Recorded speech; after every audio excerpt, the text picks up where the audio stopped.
Magandang araw, Faithbook friends. Ang ating pagninilayan ngayong araw na ito, Huwebes, unang linggo ng Adbyento ay tungkol sa mabuting balita ng Panginoon ayon kay San Mateo, chapter 7, verses 21, 24 hanggang 27. So, sa mabuting balita ay napakalinaw ng paalala ng Panginoon sa atin upang tayo ay makarating sa kaharian ng langit. Ayon sa Kanya, kailangan nating makinig sa Kanya at sundin kung ano yung Kanyang kagustuhan para sa atin. Na kapag daw ito ay sinunod natin, inihalin tulad pa niya na para bang tayo ay nagpagawa ng gusali na ang pundasyon ay bato, kumpara sa ang pundasyon ay buhangin. So kapag ang pundasyon ay bato, anumang sakuna ang mangyari, anumang kalamidad ay matibay pa rin ito.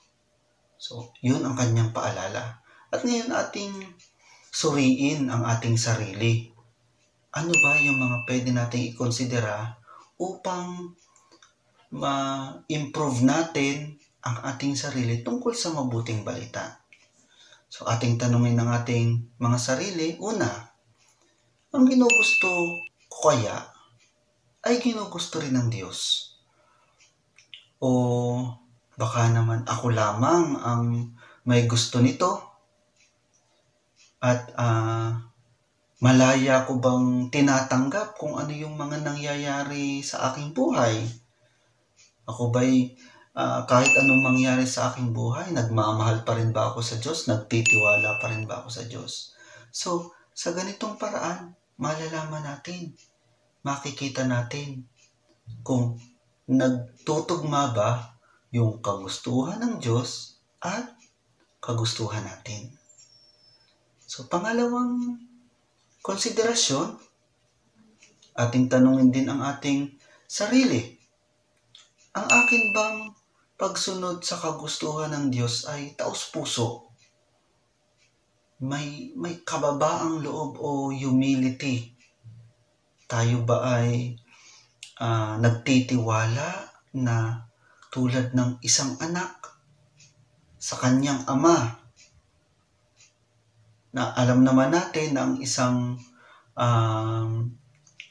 ama ay laging mabuti ang nanaisin para sa kanyang anak, ay lalo pa kung ito ay ang ating Ama sa langit. So, ating tingnan, ako ba ay nagiging isang anak ng Diyos? Pangatlong konsiderasyon, sa sandali ng mga pagsubok, mga hindi magagandang pangyayari sa ating buhay, tayo ba ay patuloy pa rin ba yung ating pagtitiwala? Sabi nga ni San Marcos, hindi ang kalooban ko ang masusunod, kundi ang kalooban ng Diyos. Yun yung sinasabi niya. So, anuman ang mangyari, anuman ang pagsubok na ating kaharapin habang tayo nabubuhay dito sa mundo, ito ba ay laging nakaayon sa ninanais ng Diyos? Ngayon ding araw na ito ay ikatlong araw ng pagnonobena para sa Mahal na Birhen, kapistahan ng Immaculada Concepcion. Humingi tayo ng tulong sa Mahal na Birhen nang sa gayon ang plano ng Diyos para sa atin ay makamit natin. Ito ay balang araw makarating tayo sa langit at siguradong tayo tutulungan niya. Para sa iba pang mga refleksyon, tayo po ay mag-subscribe sa ating YouTube channel, Faithbook PH, o kaya i-download po natin ang Faithbook apps.